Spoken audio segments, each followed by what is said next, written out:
lot. That's great. Hari Om, friends, and welcome to the second last day of our discourse on Viveka Chudamani by Shardama. A quick reminder to turn your cameras on. There should not be any excuse today because today it's Friday. So we would be excited to see all your happy and bright faces. Secondly, we also would like to remind you about Guru Dakshina. So there is no parallel word in English for Dakshina. Dakshina is not a fee that you have to pay. As you know, this discourse, like all others, it is free. Shardama, like other gurus in Sanatana Dharma, lovingly offer all their teachings first. Later, we as students and the blessed recipients of this knowledge should ideally offer something in return to the Guru to express our gratitude. And more importantly, offer something so that this kind of work can continue.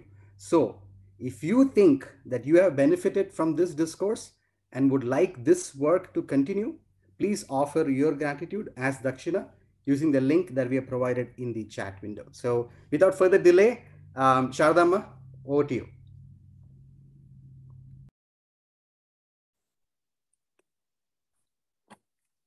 Hari Om.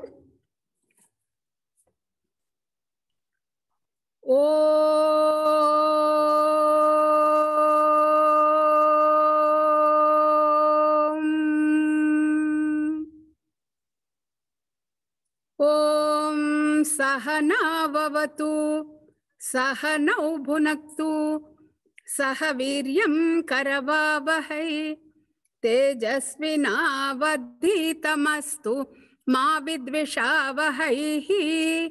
Om Shanti Shanti Shanti. Samasta Jana Kalyani Niratam Karunamayam Namami Chinmayam Devam Sadgurum Brahma Vidwaram. Om Shanno Mitra Sham Varunaha Shanno Bhavatvaryama Shanna Indro Brihaspatihi Shanno Vishnurukramaha Namo Brahmane Namaste Vayo Tvameva Pratyaksham Brahmasi Tvameva Pratyaksham Brahma Vadishyami Ritam Vadishyami Satyam Vadishyami Tanmam Avatu Tadvaktaram Avatu Avatu Mam Avatu Vaktaram. Om Shanti Shanti Shanti. Om Sadashiva Samarambham Shankaracharya Madhyamam Asmadacharya Paryantam Vande Guru Paramparam. Om Shruti Smruti Purananam Alayam Karunalayam Namami Bhagavat Pada Shankaram Loka Shankaram. Om.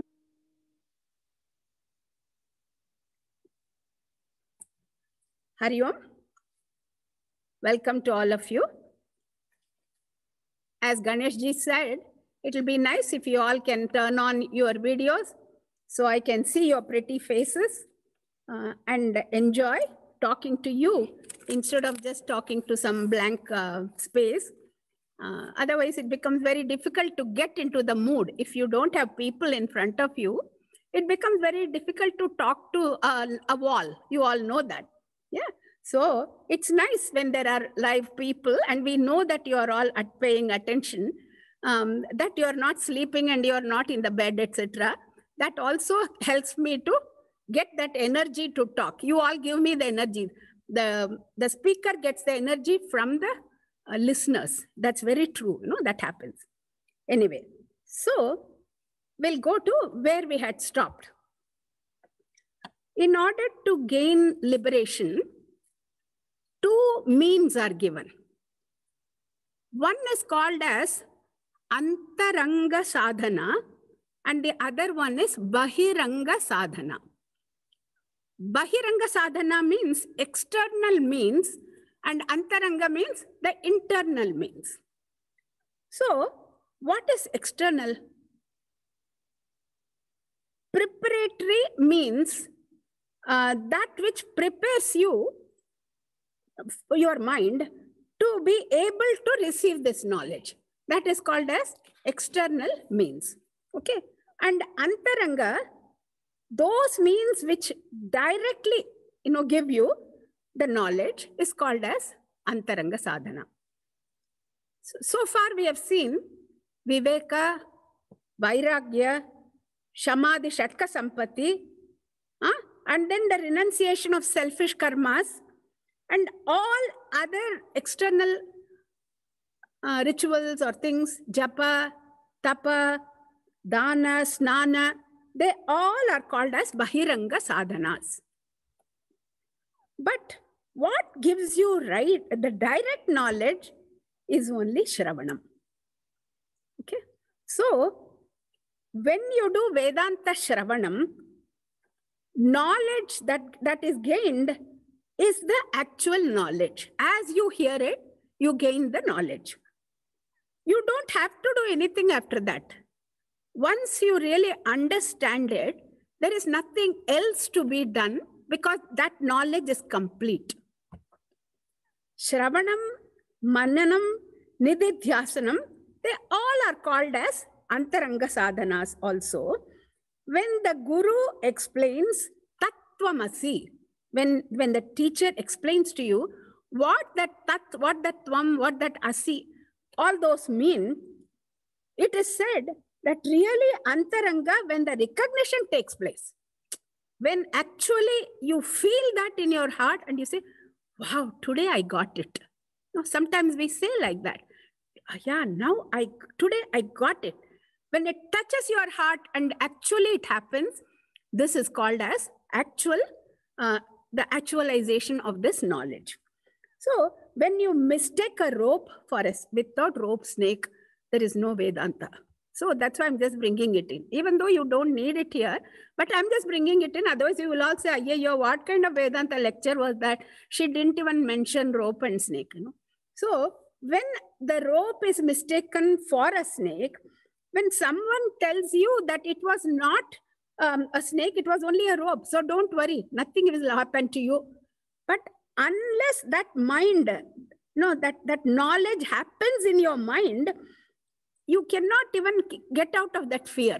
The fear is still there that I was bitten by the snake. Yeah. So just like that, when the actual knowledge happens, then you say, oh, so foolish of me to have thought that that was just a garden hose. Instead of rope, I'm just changing it. The garden hose that was lying in my yard, I thought that it was a snake. Yeah. So then you understand. So the real, sometimes people just laugh because everybody is laughing for a joke.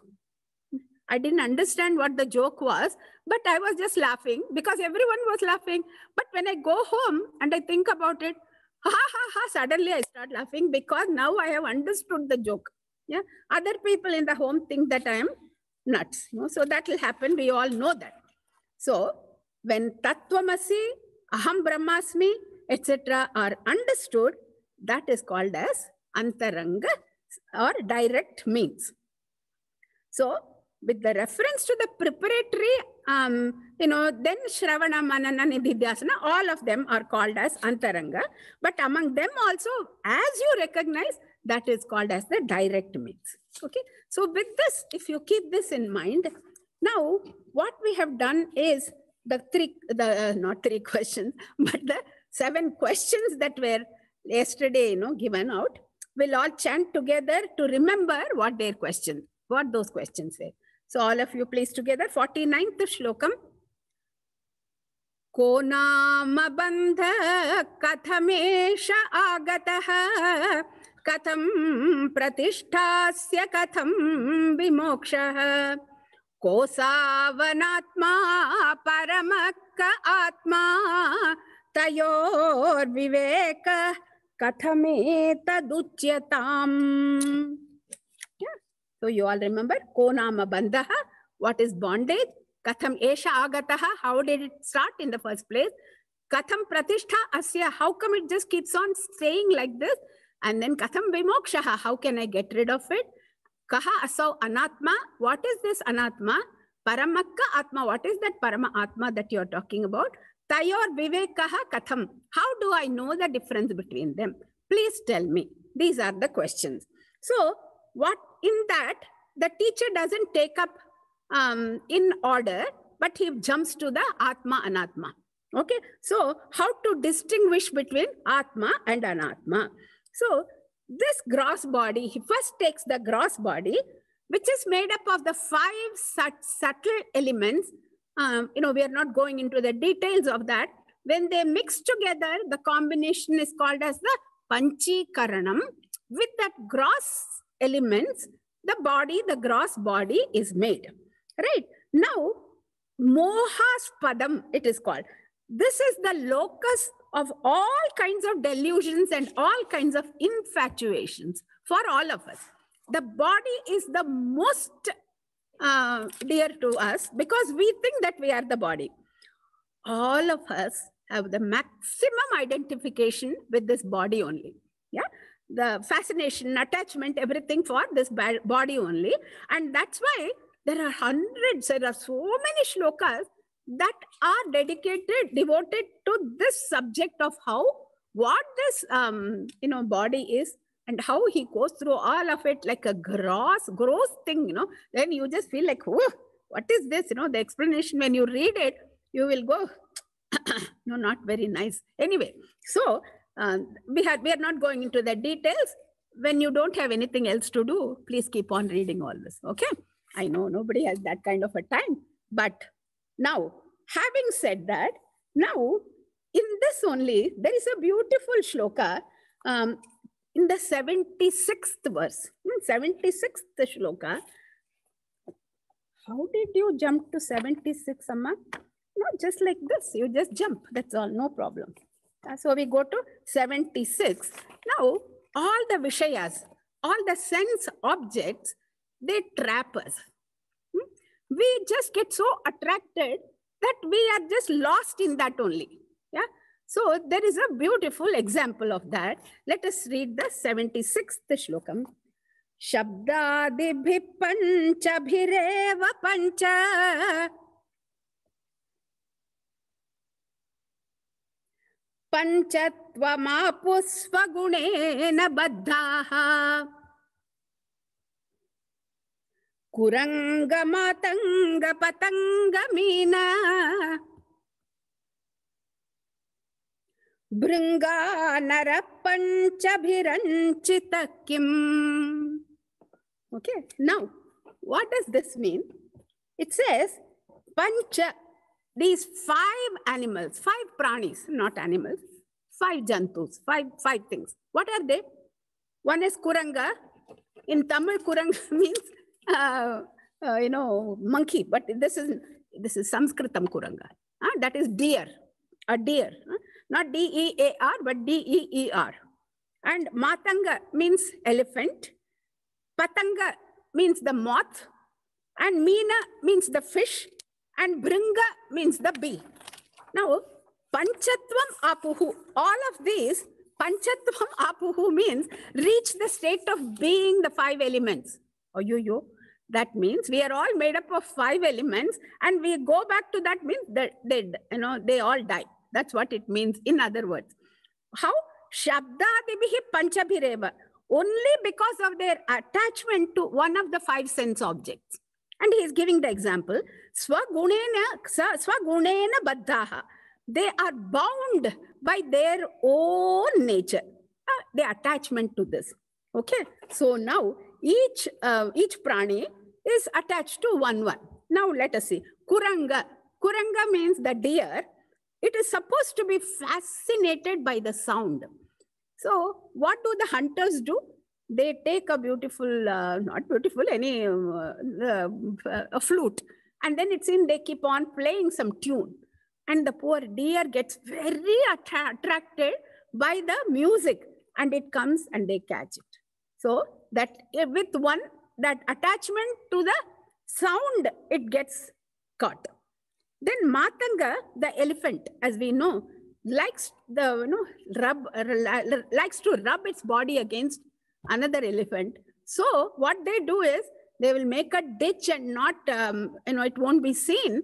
It will be covered. Then on the other side, there will be either an effigy of an elephant or another elephant is kept, and the poor elephant will come towards it. And then it will fall into the trap and it gets trapped. They catch it like that.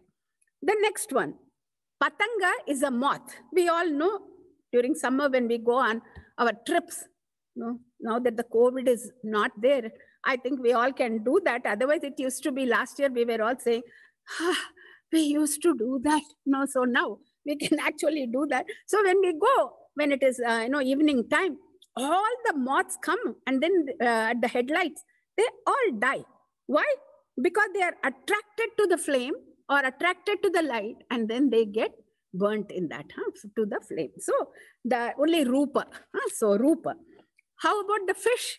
We all know the fish, they want the bait, so for the taste. So even when those of you who have the aquarium, you all know, when young children are asked to feed, we tell them don't put more than a little bit. No, otherwise they will just keep on eating and they will burst. So they don't know their limit. Some of us are like that anyway. So that is the Patanga. Then comes the Bringa. Bringa means the bee. The bee loves the smell of the honey or the pollen. In a big lotus that is just fully bloomed, any flower, and that flower, when it is evening time, as the sun goes down, it starts closing up. But this bee won't leave it. It still wants it, to be sitting there. It just gets trapped. And the funny part is, the bee is able to make a hole through a wood, but it cannot make a hole through this soft petal.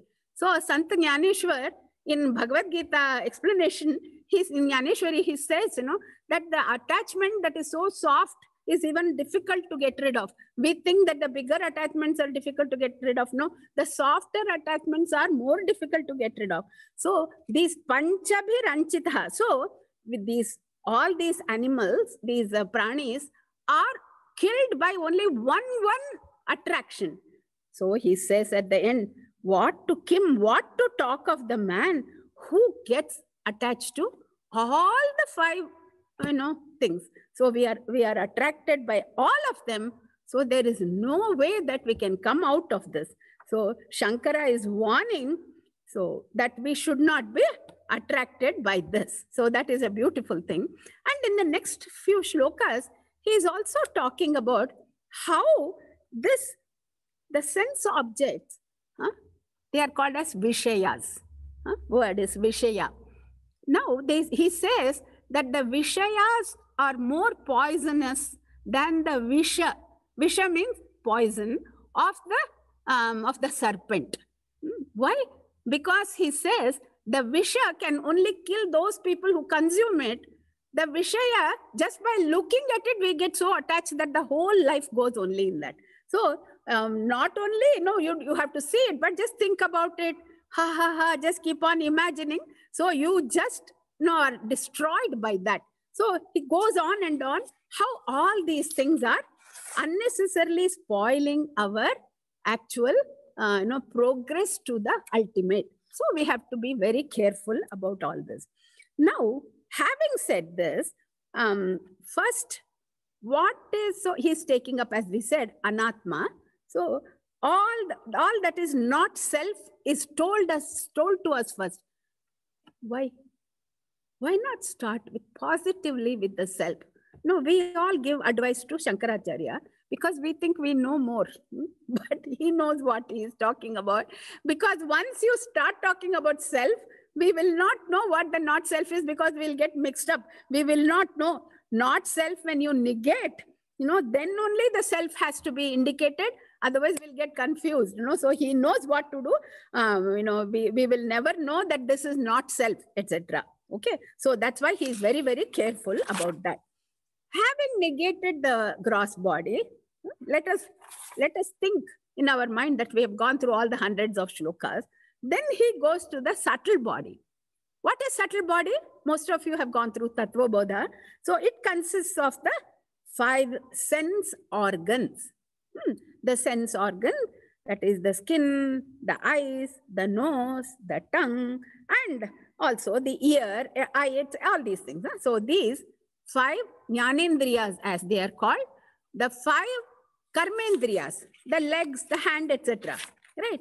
And that is 5 plus 5. And the 5 pancha pranas. So prana, apana, vyana, udana, samana. So if we want to know in English, we say about the, the circulatory system, the respiratory system, the digestive system, etc., etc. The pancha pranas, and then the 4 antakaranas. What are the 4 antakarana? Mano, buddhi, ahankara, chitta. Right? So the 4 compartments of the same brain, we say that one is called as manas, which is samshayatmika, which is not, which is always under, this or that, etc.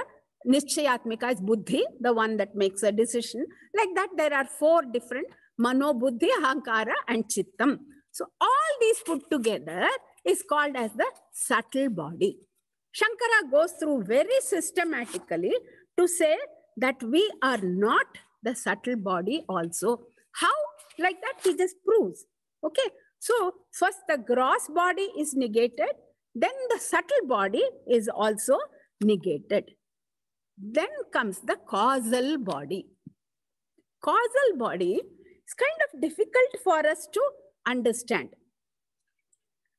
Now, what do you mean by these are the ones which are making us not realize, by attaching ourselves to the gross body and the subtle body and the causal body, we are not able to see what is behind all this, which is our Atma. When we say like that, it is given, the logic given is, it is like, it is called as an upadhi. What do you mean by upadhi? Upadhi means a conditioning. So a beautiful definition is given by Shankara. He says, Upa means samipe sthitva sviyam rupam anyatra adadhati iti upadhihi. What is the meaning? It says, condition, that condition which remaining very near another object throws the properties on the other object without bringing any intrinsic, any physical or no real change has happened. But it looks like that. The example given is a crystal is kept on a blue velvet. Then the crystal looks like it is blue. When you change the cloth, it looks, when it is red, etc. So that throws that color on the other object, and it looks like a different thing, even though actually nothing has happened to it. No chemical reaction. It's only just a physical change. So you can just see this is what happens to all of us. Then when you come to the causal body, it says that it is avidya. Avidya, he doesn't go into avidya, etc., into the vasanas, etc., but he takes up at the macrocosmic level, it is called as Maya. So what is Maya? My wife's name, said a man. Yeah. So we are not talking about, because some people get very sad when you say this Maya is the problem. Yo, why did my mother give me that name? We always think like that. See, Maya has two aspects. One is Avidya Maya, another one is Vidya Maya. Okay, the Lord's Vidya Maya, we say that the Devi, when we pray to the Devi Mahatmyam says like that. That same Devi who puts you in Maya will also lift you from Maya once you surrender to her.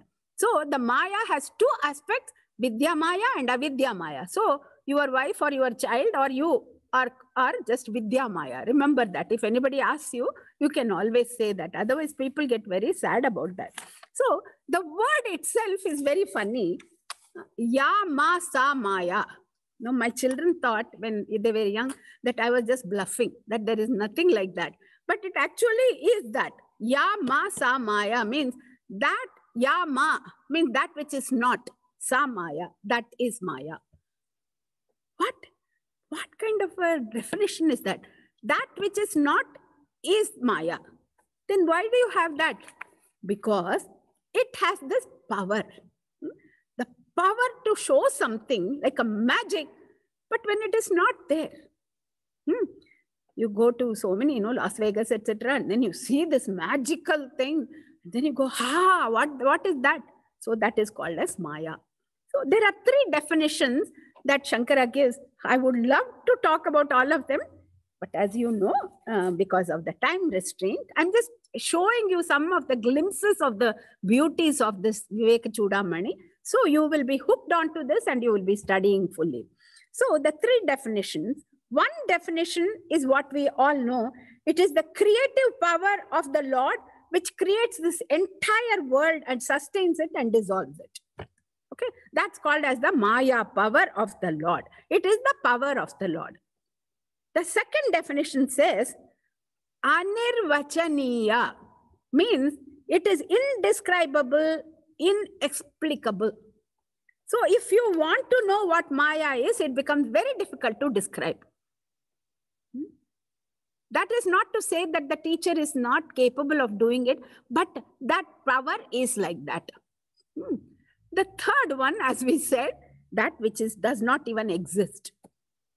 So when you are caught up in that, it exists. Like Swapna. When you are dreaming, you think that everything is real. Don't you think so? And the waking world also, they say, is like that. And when you wake up from the dream, what happened to the dream world? Arey, Maya. Yeah? That will clearly make us understand as to what Maya is. No, what clearly understand? That we cannot understand Maya, what it is. Yeah. So this is what Shankara is explaining very beautifully. And thus he just covers all the bodies, the three bodies, namely the first, the gross body, then the subtle body, and then the causal body. None of it is me.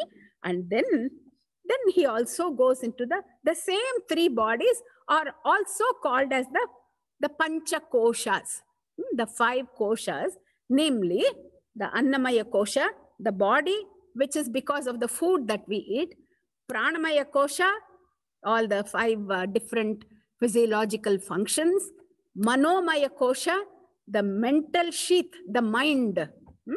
And then the fourth one is intellectual sheath, Jnanamaya Kosha. And then fifth one is called as Anandamaya Kosha. That is still not your Atma, but it is that causal body where all the vasanas, etc. are there, which we can only understand about during our deep sleep state. When we sleep very well in the class, you all know you are in that deep sleep, that the causal body state, when nothing disturbs you, you are in Ananda. Okay, so all these five he goes through, and then he says, when you negate, O Shishya, all these five, then you come to this, your own Atma. The student asks, Ayoyo, teacher, I tried to negate all of them, but when I did that, there is nothing after that. What do you mean? That which is left is called as, this Atma, but I can't see where is it. And so the question is, we keep on asking, where is this Atma? So for that, he just says, it is right here in your heart. Yeah. So the shloka number 132, we are going to. Okay. 132. I have skipped quite a few, but that's the way it goes. 132.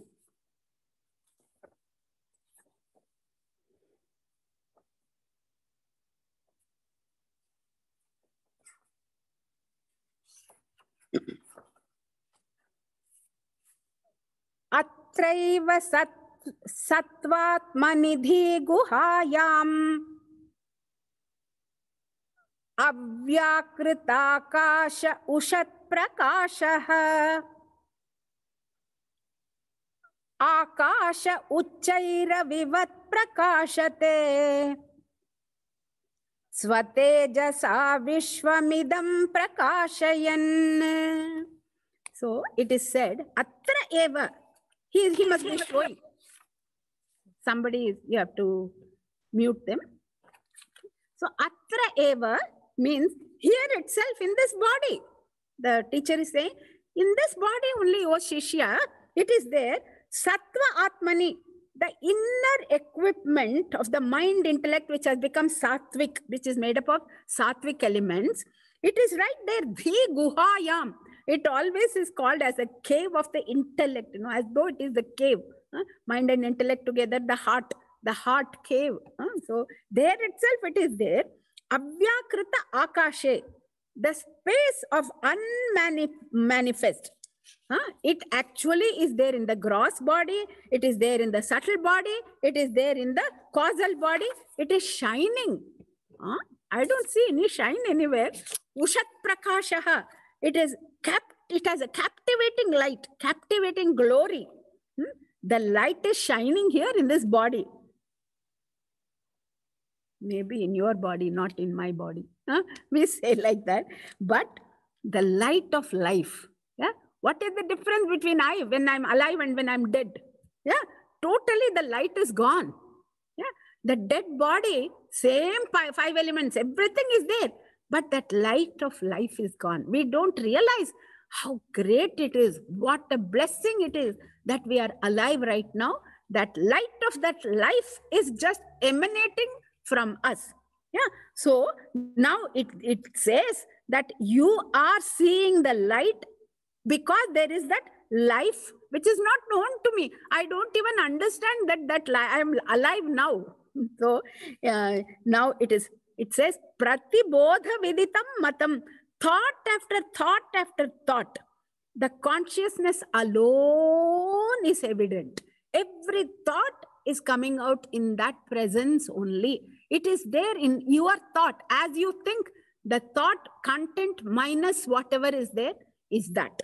Okay. So even in sleep, when everything is unmanifest, there is the experience of, there is no experience of the gross or the subtle world, but no causal body, but it is there.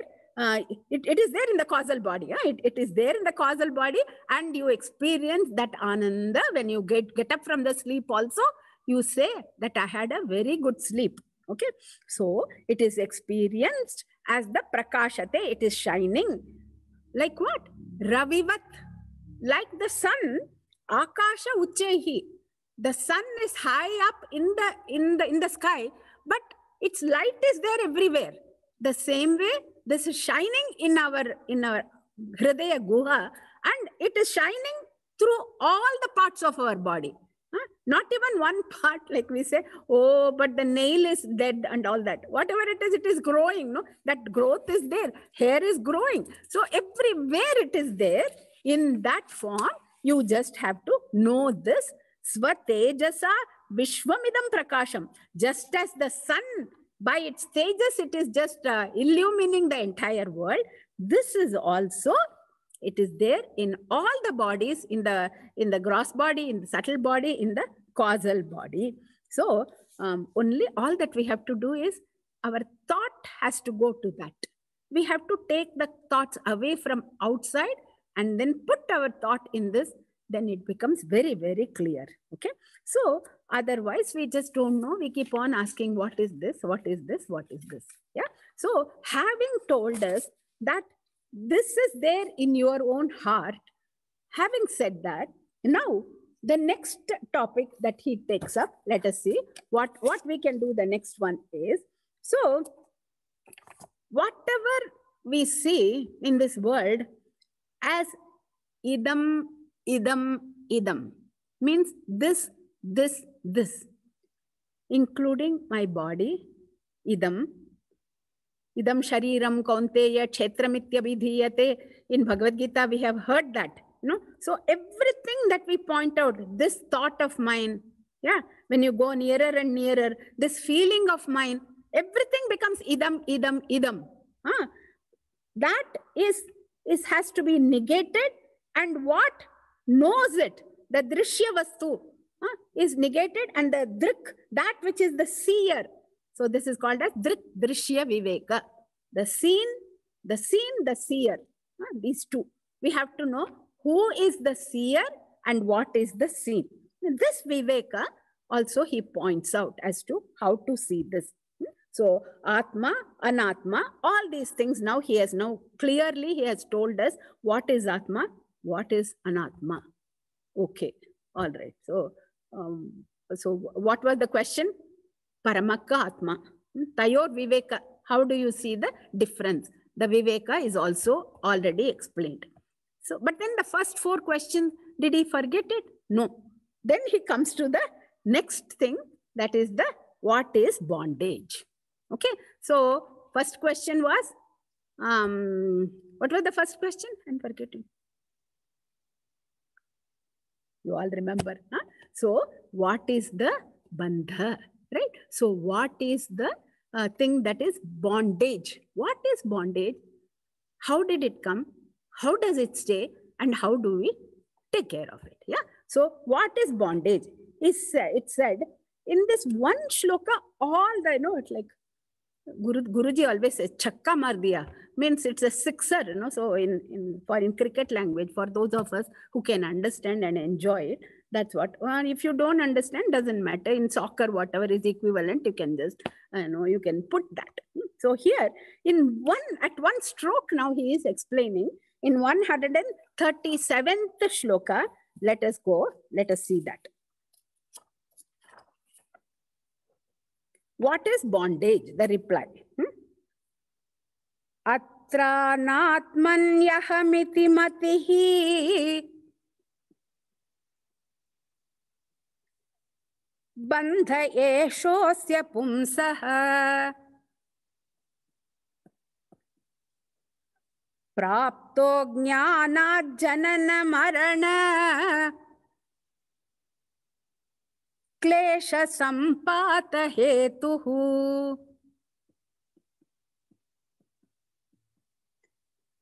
yenaivaayam vapuridam asat satyamityatma buddhya pushyatyukshyatavati vishayaihi tantu bhikrosha-kritvat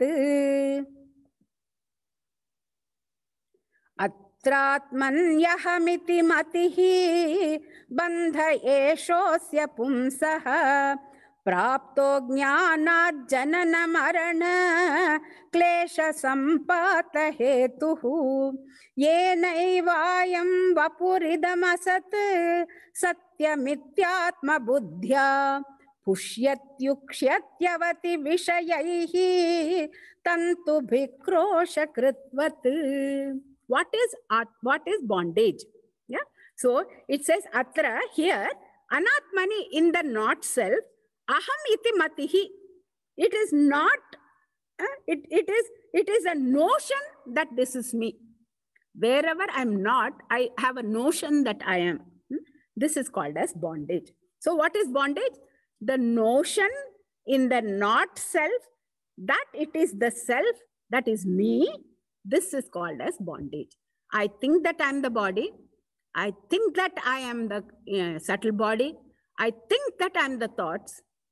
All these things are called as bondage. So, anatmani atma buddhihi. Anatmani aham buddhihi. When I think that I am this anatma, then that is called as, so, like I'm walking and my shadow is falling on the street. And then a car is going, the car is going on me. If I were to cry like that, then we laugh. But that's what we are doing. I'm not the body and something happens. So that is exactly the same. Guruji gives the example, I see a donkey and I say, the donkey is me. Will I ever say that? It looks so funny to us. But the body is like that, and I say that I'm the body. But we just don't even feel that. So, anatmani, that which is not me, to feel and to think that and have the notion that I have the identification in that, that is called as bondage. Yeah.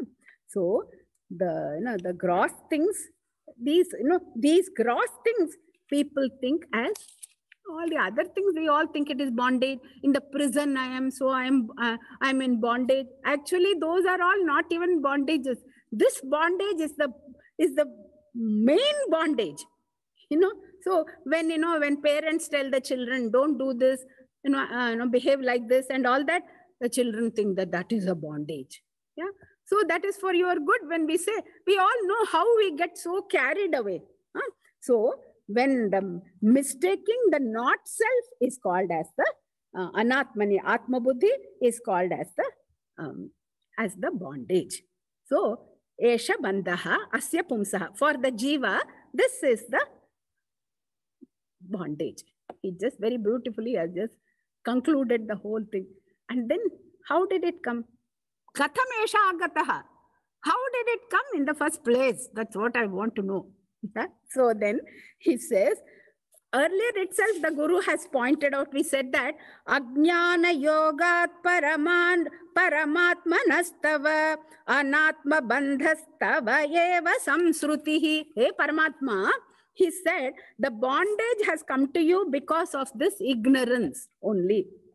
So, janana marana klesha sampata hetuhu. It is the cause of the suffering, the afflictions of the birth, the death, and then your fall. Sampata means your whole fall from where you are, from that Paramatma to this Jivatma. That is the cause. And how does it continue to be? Katham pratishtha? You are wonderfully maintaining it. Are you? Am I? Yes. You are maintaining it very beautifully. Ena eva, because of which, because of the ignorance alone, this vapuhu, this body, asat, even though it is unreal, satyamiti atma buddhya. You look upon this body as you, yourself. This is me. That is your so what are you doing? He is just making fun of us. Pushyati, nourishing, balanced diet. I don't eat unnecessarily.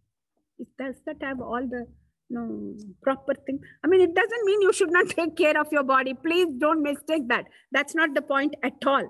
But how much we get so carried away by this body, he is just making fun of that. And then ukshati. Again, ukshati, don't misunderstand. Sex, he says, you take 4 times, take a bath, keep on washing it.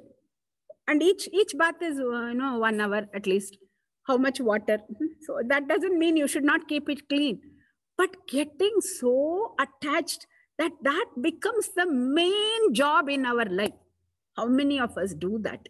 Then avati protects it all the time. Even kill other animals and eat it so that I can be very strong. So this is how we have totally misplaced our understanding. Vishayaihi tantubihi, as though the threads of the sense objects, we just take the threads and then we just make a cocoon around ourselves. Can you imagine? We are just sitting here, take this and then, that one. This one. And then we are just totally caught in that cocoon. We get totally caught, bound in that. So nobody, remember, it is not said that you should not clean your body or you should not take care of your body, but the infatuation and the fascination for the body is what is being told here. So you have to take care of the body, because we have to realize only in this body. We all know this human birth is there only for realizing.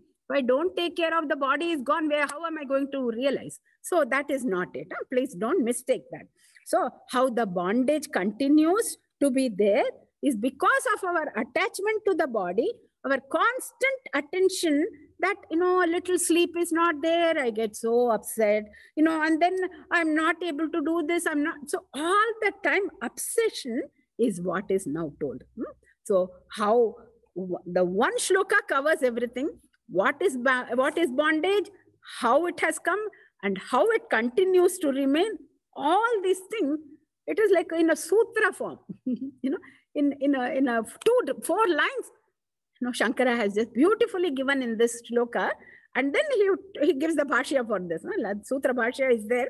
He elaborates on that later on, which we are not going to take because we are also in the sutra. We are all now very advanced Vedantin. So that should be enough for us. So the bondage is endless only as long as it is not removed. Okay. So you may do all other things. Krute Ganga Sagara Gamanam Prataparipalanam Athava Danam Jnana Vihinaha Sarvamatena Bhajatina Muktim Janmashatena Bhaja Govindam Govindam Bhaja Mudhamate Samprapte Sannihite Kale Nahi Rakshati Dukram Karane. So we have to understand what is important in our life and then follow it. No use just keeping on listening, but follow it, and then you can be rid of this bondage. Then how this Katam Vimoksha, that is also said in the 147th shloka, it says it is not possible to cut it off with all the man-made weapons, astraihi, shastraihi, etc., or by all the, the natural like fire or by wind, all those things cannot remove it. By all the natural forces of destruction or man-made weapons, the destruction of the bondage cannot happen. Yeah. Nacha karma koti bihi. You may do all millions of karmas, but you can keep on doing without understanding what the real truth is. Viveka Vijnana Maha Asina Vina. That sword, that big weapon of Maha Asina, the weapon, the great sword of Viveka and Vijnana. The direct realization of the truth as one's own self, which rises from the discrimination between the self and the not self. When you understand, then only this can be cut. And also, there is one more word in that, dhatu prasadena. Dhatu prasadena means, one meaning is by the purity of mind. The mind has to become very, very pure. Along with that, the other meaning for dhatu comes from dhata. Dhata means God. Okay. So the sixth conjugation of that. So by the grace of God also, this can happen. So you put forth your effort, then the Lord's grace also comes to you. And that is the only way, by proper understanding, by proper discrimination between Atma and Anatma, find this and then abide by this. So when the purity of knowledge, purity of the mind and intellect takes place, the clarity of knowledge comes to you, then with that, with the Lord's grace, then bondage will end. Otherwise, it will not happen. So you should constantly invoke the grace of the Lord and then continuously, persistently, relentlessly keep on, having this viveka, vairagya, etc. Then it will happen. This sadhana has to be done varam varam. Varam in Tamil means every week. This is not, again, don't just for convenience sake, don't say I know Tamil only. No, again and again, that's what it means. Varam. So you have to manasi vichintaya varam. All the time you keep on remembering this. This is what is said in a beautiful way. So this is the order of the sadhana. Study the scriptures, know your duties, perform them very well as a worship of the Lord. Remember, all your duties to be performed as the worship of the Lord with that pure mind. Inquire into what is the self and what is not self. And then that realization, Paramatma Vedanam, it is called. That means the realization of that Paramatma will take place. Samsara Moola Nashanaha. That gives the end of the samsara, along with all its moolam, along with its root cause. Everything will happen once you have this. Okay. Having said all this is the content of so many shlokas that he has said. In the next one, he says, What is Tattvamasi? The Mahavakya you must have heard. Tattvamasi. No? 248 and 249. Amma, you were 100 and something. How did you go? By just flipping the pages, I go to the 248 and through 249. So in that,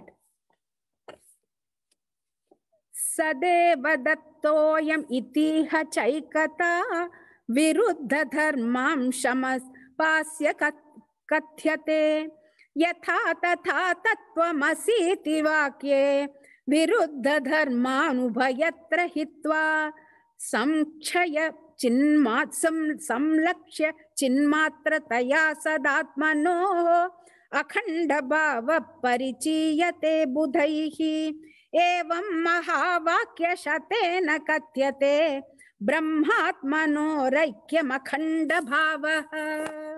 So, Sadeva Datto. This is a very, very, very famous thing. This is that Devadatta. So, so the oneness is indicated. That Devadatta that you saw in 1995 is that same Devadatta now. At that time, he was so skinny, so handsome. Now he's plump and then, mustache and everything. He looks so different, but he is the same. You have to understand. When you understand that, so Tat Tvam Asi, when we say, how can that and you be the same? Actually, you be you and that is not the same. That means that Paramatma, how can it be same? Removed of all the extraneous thing, you come to the Tattva of each. One is Brahman, one is Atma. Atma is nothing but that Brahman. You are that. That is revealed. And why I took this is because Gurudev gives this beautiful story. I always like to remember Gurudev's story. When I say Gurudev's story, I really feel like he is here. That's why I say that. So, there were 3 South Indians. Why South Indians? Then only the names are very cute. Nattu, Pattu and Kittu. Can you get like that name? So, Nattu is Natarajan, Pattu is Pattabhiraman, and Kittu is Krishnamurti. Okay, there are Krishnamurtis here also. So, Nattu, Pattu and Kittu were 3 South Indians who wanted to go to Benares. So, they went to Kashi. They don't know any Hindi. Okay, so they landed there. And, one Mr. Ramarao, I don't know why he always used to take the name of Ramarao. So anybody with Ramarao name, please don't mistake. This is Gurudev's, like Guruji always says Raju. His name is Raju. And Gurudev's was Ramarao. This Ramarao said, you don't worry, sir. I know Hindi and I know English. So I will manage for you. I will take you all around. Kashi is such a big place. I will take you to the Vishwanatha temple. I can do this, do that. So these people are very happy.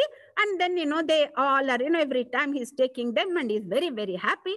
And then it is time for them to come back. When they come to the station, they have not bought the ticket. They are quite well to do, all the 3 of them. Give a lot of money. 10,000 rupees in those days was a big thing. So they give, and then they say, please get first class tickets for us. And then, we'll be sitting in the compartment. The train is there. Then they come and then they sit in the compartment.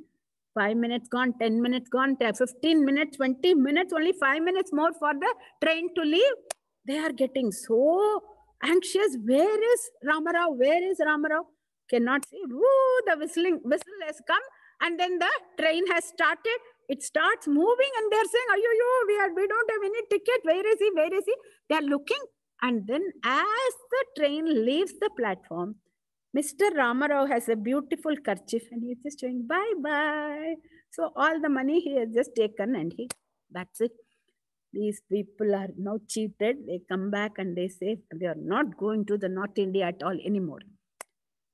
15 years passed by.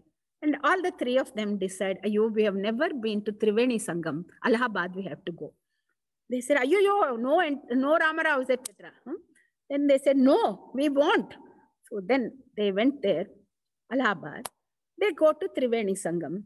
They take a nice dip in that Triveni, come out, And then on the sands of, on that sand, Bhagavan Lord Shiva himself is sitting and he is meditating. There is a big white cloth in front of the Lord and people are all doing namaskaram and then putting money and going away.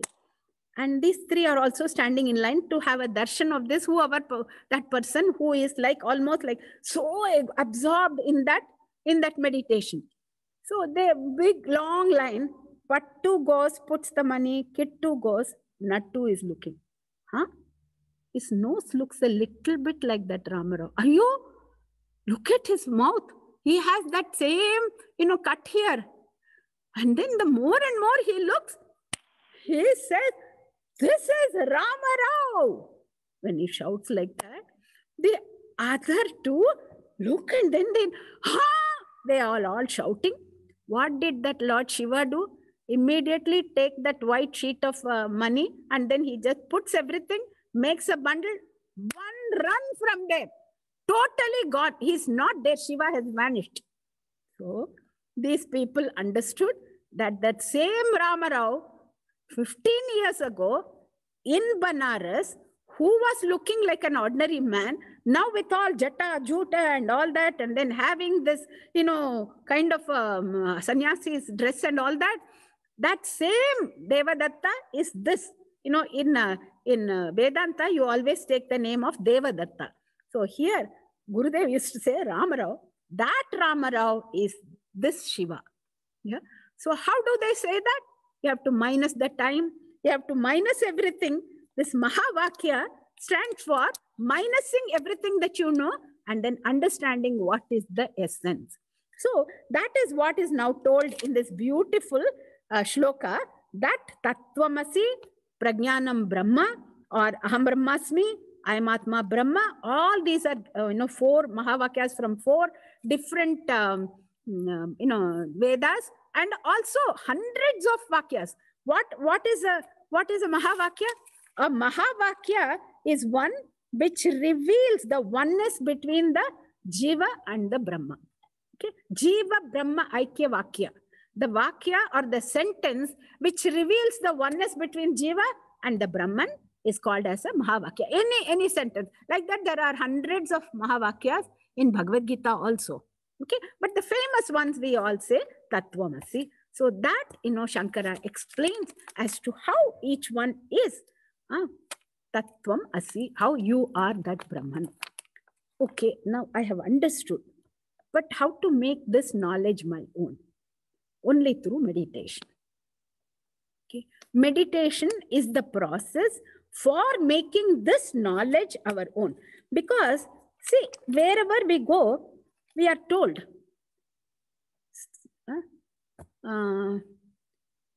you go to a solitary place, you sit up straight, you have your head, neck, and back in one line, and then you think of your teacher and your and the Ishta Devata, and then you meditate. I meditate on what? I have to know what I should meditate on. So all this ammunition has to be there. I have to know all this. I have to know, only then I can meditate. Otherwise, I cannot even, meditate because I don't know what is meditation. So for that, these are all verses that have been given, the beautiful shlokas that Shankara has given, which says what you are meditating on. The mind needs variety. So each day we can take one shloka, sit down.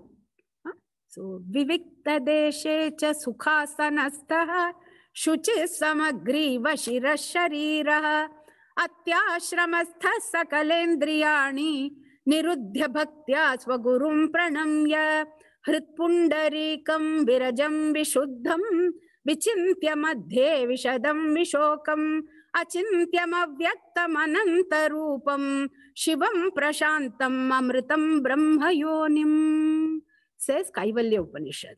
Okay, so you sit down in a particular place, same place if possible every day, early in the morning or when there is no disturbance, and then keep your mind as pure as possible. Take your body also pure, sit down and then do the meditation. So what do we meditate upon is beautifully told in the following shlokas. So today we'll start with 254th shlokam.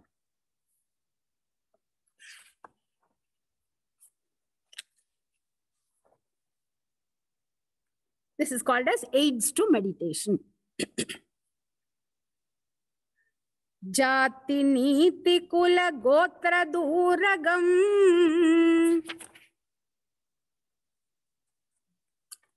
Nama rupa guna dosha varjitam Desha kala vishayati vartiyat Brahma tattvamasi bhavayatmani Brahma tattvamasi bhavayatmani. Together.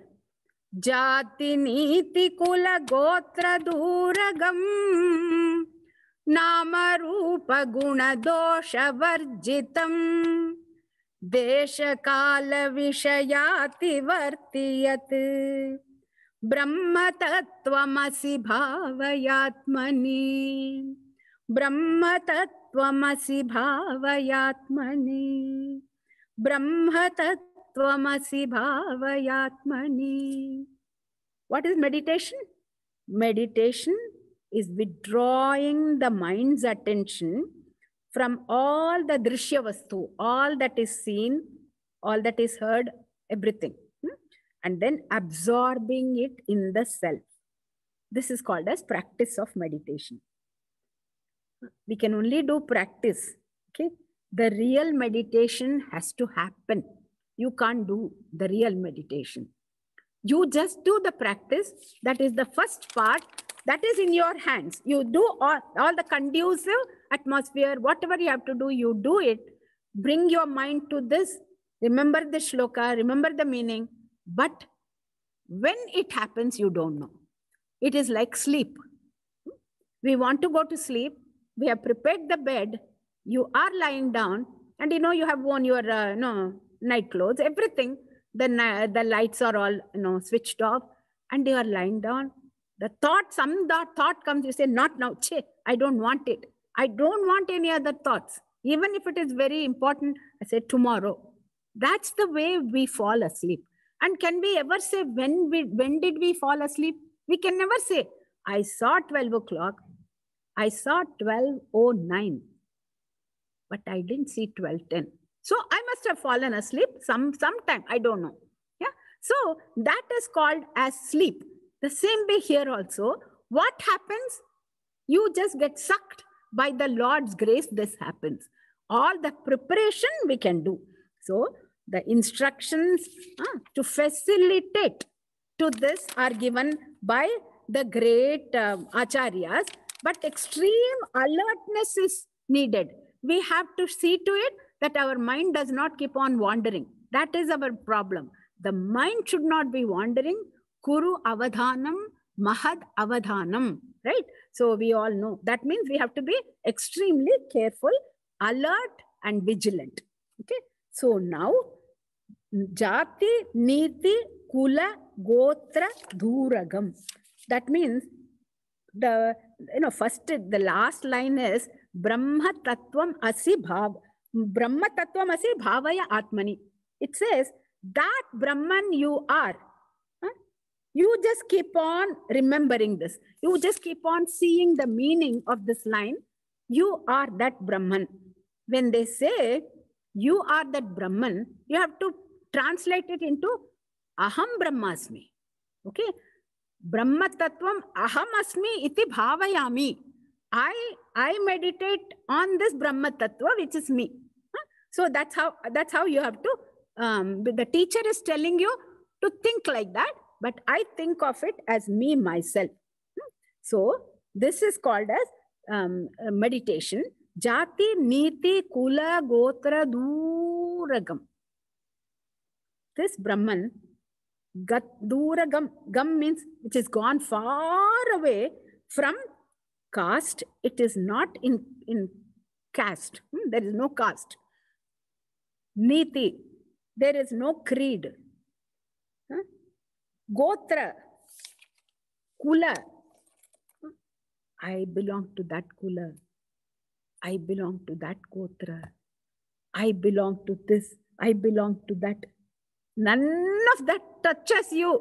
Yeah? All those things are all for transactional world. In this, there is absolutely nothing. Far, far away from that. Nama, Rupa, Guna, Dosha, Varjitam. It is devoid of name, fame, form, qualities, properties, all the vices that you think of, all the negativities. This Brahman is totally different. So, Brahman is that, not the name. It is none of this. Desha, Kala, Vishaya, Vishayadi, Vartitam. It is far, far away from time, space, everything. Ativarti, it is beyond everything. That Brahman, you are. Means that Brahman, I am. Again and again, the mind has to come to this point. Each one ends like this. So just to give you a taste for this, the next one, we'll just chant together. Yat param sakala vaga gocharam, gocharam vimala bodha chakshushaha, shuddha chit ghanamanadi vastu yat, brahma tattvamasi bhavayatmani, brahma tattvamasi bhavayatmani. Shatbhirurmibhira yogi yogi hrit bhavitam nakaranair vibhavitam buddhya vedyamanavadyamasti yat brahma tattvamasi bhavayatmani, brahma tattvamasi bhavayatmani. We'll all chant together the first one together. Jati niti kula gotra duragam,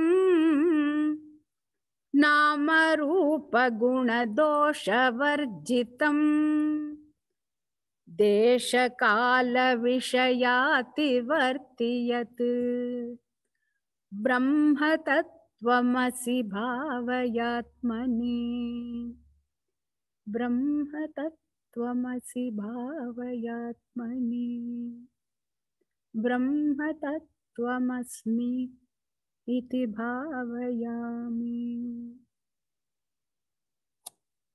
So as you keep on repeating it, you will learn it by heart. Yeah. So that's how Gurudev used to make us all repeat. We had no choice. The first day he started, second day up to whatever he had taught, we had to repeat. There was no go. And as he said, the tune is so beautiful. The words are so captivating that it automatically will come to you. If you just read it a couple of times, it automatically, you will get it by heart. So tomorrow we'll continue with this and then go through each of the meditative verses, so that we'll at least know that much will be wonderful for all of us to end the whole series with, and to know what are the meditative verses, how beautiful they are.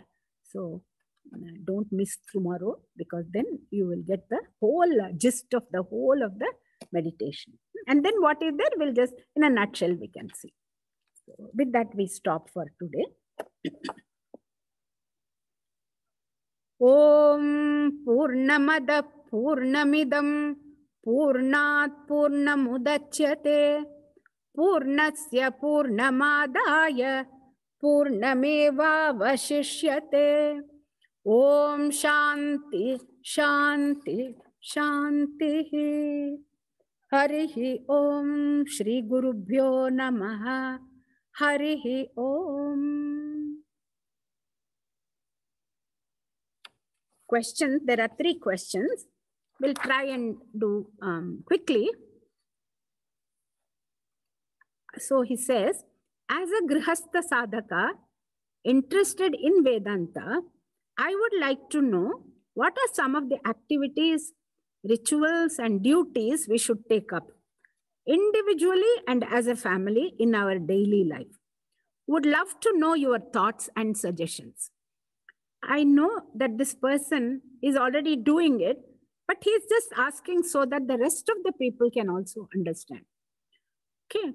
So, as we all know, Gurudev has given us this beautiful arena to get rid of all our vasanas. He has given us this mission for each of us. And whatever we do, we are all doing with our whole heart and also not expecting any kind of kudos, because there are so many parents who come and ask the children. Can you imagine? I don't know whether it happens in your Balavihar or not. They say, how much are the teachers paid in Balavihar? They ask like that. So the teachers are actually not paid. They, from their own hand, they, do all the copies and they buy everything for the children. And it is just unimaginable for the outside people to understand what selfless action is. So if we all as Chinmaya Mission members start doing things for our Chinmaya Mission, what is Chinmaya Mission trying to do? Spread this beautiful knowledge of Vedanta to each and everyone. Gurudev wanted to give maximum happiness to maximum number of people, and that's what we are trying to do. So if we can do it, that is the beautiful thing that you already are doing as a family. So nothing special. But if you want to know how much can we do as a ritual and all that, please have an altar, as we all do, and then have an Ishta Devata, do a small puja if at all possible, individually. And then during some big like Navaratri or Shivaratri or whatever, then the whole family can come together and then do the pujas, etc. And in some houses, they do in the evening some bhajans together and then some aarti, etc. That's also a beautiful thing. And, when you do this, always remember Gurudev. Gurudev is the one who has given us this beautiful arena to exhaust our vasanas. So if we just surrender to him, there is no doubt that all your, whatever you want to, I've seen that in my life. So it will be beautiful for you.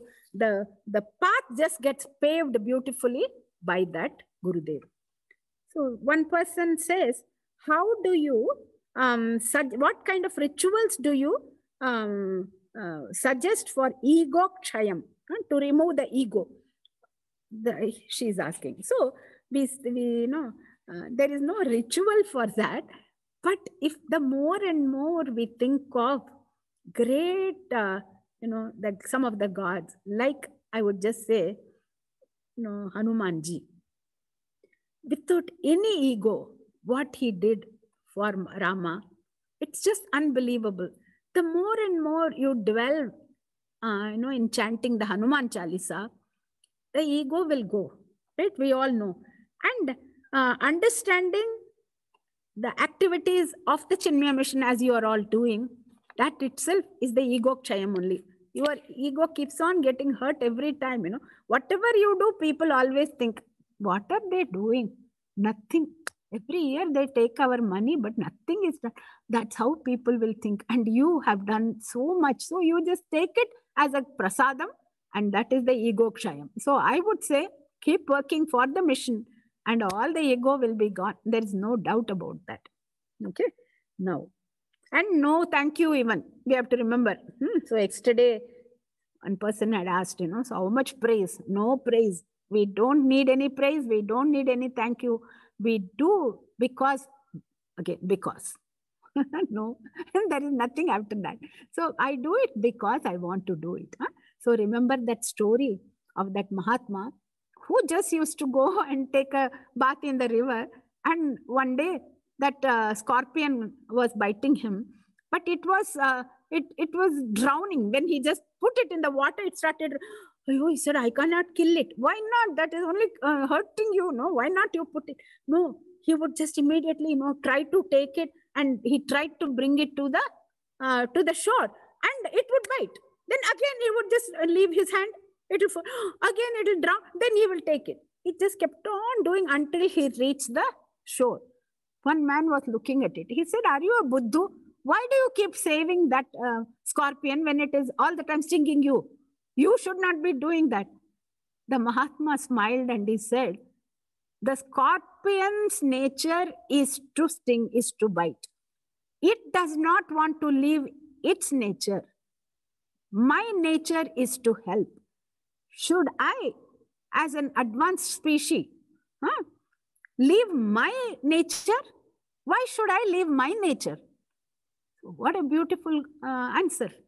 So I am like that, so I will do it no matter what. So whether people appreciate, whether they take it or not, I will do it because I do it. Yeah? If we do it, then there is no ego at all.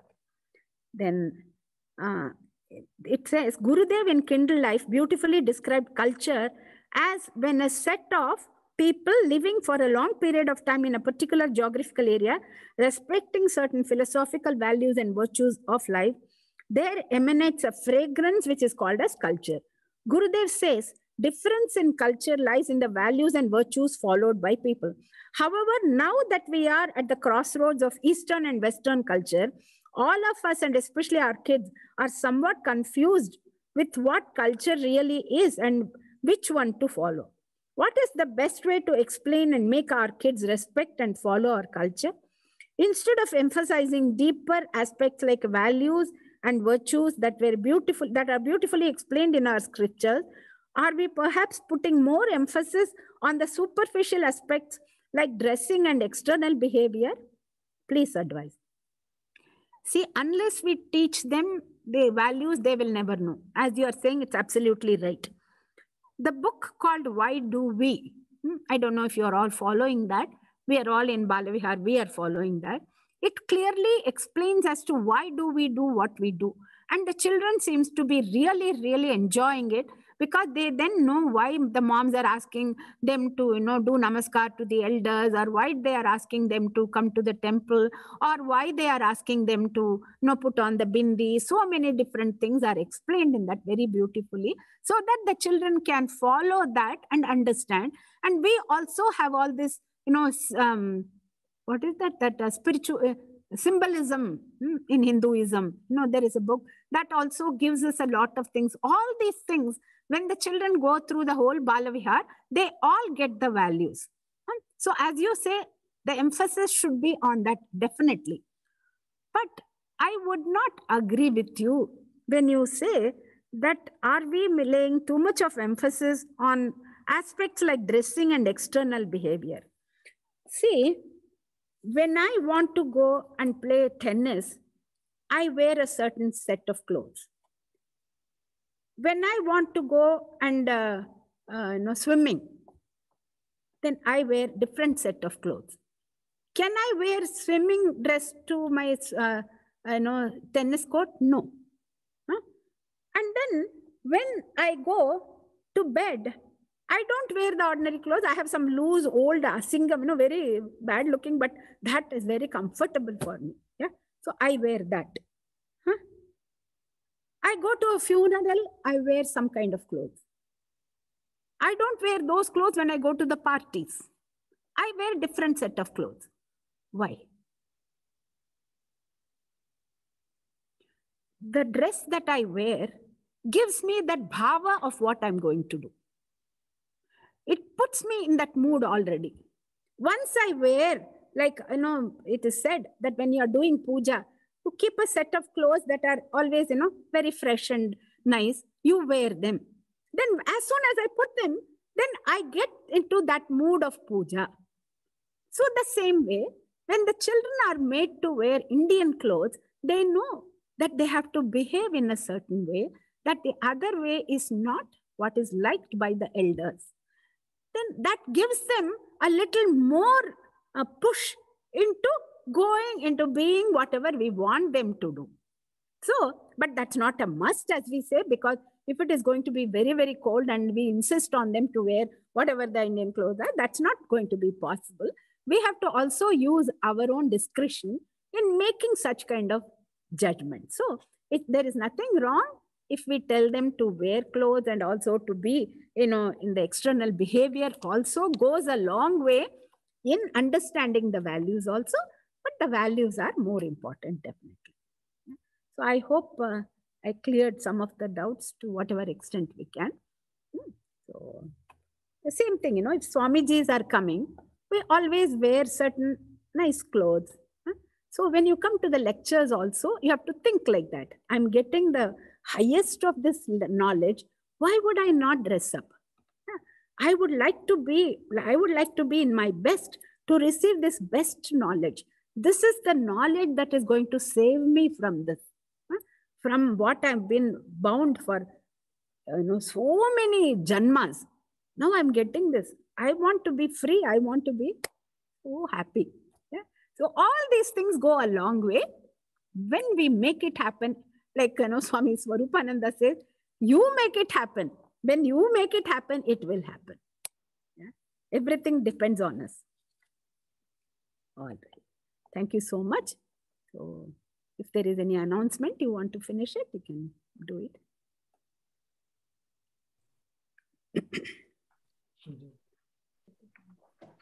Hari Om, everybody. Hey, we'll of course have Sharda Amma's last discourse tomorrow evening. And don't forget that Amma is also doing a Devi discourse on Sunday morning at 10 a.m. So please come for that. And I wanted to remind everyone that's actually a different Zoom session, and that is posted on our website. So please keep that in mind. It's not the same session as this one. And that's Sunday at 10 a.m. That topic, by the way, is advice from scriptures about how to balance work and home life, especially for women. So it is a Devi satsang. So please, all of the Devis, please feel free to join that again Sunday at 10 a.m. So if the guys want to just support the Devis and stay in the background and listen, you are okay to listen. It's not precluding anybody. But we felt like women will be more asking more questions and all that. That's why we named it as Amma, we should have one for the Devas also. This is a constant, question even here. We have one Devi class, then all these men say, how come there is no Deva class? So, yeah, you have to take it up. Yeah, that's good. Because Devas feel they're already reached Jivan Mukti stage. Already the ego is too much. Don't boost it. And for those of you who joined late, I'll post once more the link for the Dakshina in the chat box. And we've also put it on our website, by the way. And we will also, at the end of the discourse, we'll send you the link by email. Also, I wanted to point out that we are posting the recordings of Amma's discourse on our website. So if you happen to miss a day or want to see something again about Amma's beautiful discourse, you can do so by going to our website. The recordings are being posted each night.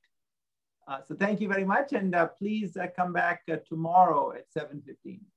Yeah, you shouldn't have told them that it's going to be on website and all. Tomorrow, please come back, because there is nothing like, these live sessions. So please do come back, and then only you will get more energy. I'll get more energy from you. And in fact, Amma, I also say that there are some surprise pictures that we will share. Those are not on our website. We will be sharing that after the discourse tomorrow. Some special pictures of Sharda Amma. Amma, tomorrow we won't have any questions. That way we'll have enough time to complete everything and do this, and Aarti also. Tomorrow we'll do Gurudev Aarti and all that. Okay. Wonderful. Thank you so much.